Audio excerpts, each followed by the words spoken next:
Guru bantu bersihkan kutu di rambut murid, aksinya tuai pujian. Baru-baru ini, seorang guru sekolah dasar membagikan pengalamannya dengan salah satu muridnya yang memiliki masalah kesehatan di kepalanya. Pasalnya, murid SD tersebut memiliki banyak sekali kutu di kepalanya. Dalam video yang dibagikan oleh akun TikTok Zera Zahra pada 30 Agustus, pemilik akun yang merupakan seorang guru di sekolah dasar yang berlokasi di Mojogedang, Karanganyar, Jawa Tengah tersebut merekam seorang murid perempuan yang duduk di kelas 4 SD. Ini bermula ketika pemilik akun memperhatikan salah satu muridnya yang terus-menerus menggaruk kepalanya dari balik jilbab. Saat ditanya, bocah perempuan itu hanya menjawab karena kepalanya gatal.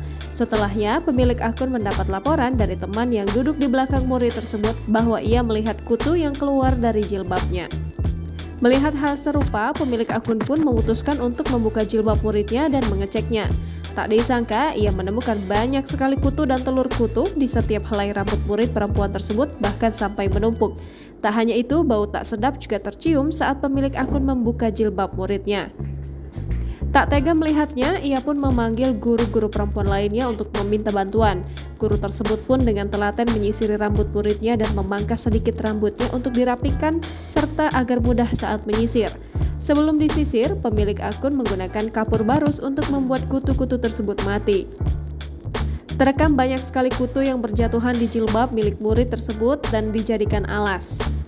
Setelah diperhatikan, keadaan muridnya tersebut sungguh menggenaskan karena terlalu banyak kutu dan telur kutu yang bersarang di kepalanya. Bahkan kutu-kutu itu juga berjalan hingga ke baju seragam. Menurut keterangan, bagian leher murid itu juga ditemukan beberapa bercak darah, entah karena digigit kutu atau darah kutu itu sendiri yang mati saat digaruk. Saat ditanyai keadaan orang tuanya, murid perempuan tersebut mengaku bahwa ibunya tahu tentang kondisi kepalanya ini. Namun murid itu mengatakan sang ibu sibuk bekerja sehingga tak punya waktu untuk mengurusinya. Kemungkinan besar hal ini terjadi karena kutu tersebut tidak ditangani dengan tepat sehingga terus berkembang biak di dalam rambutnya.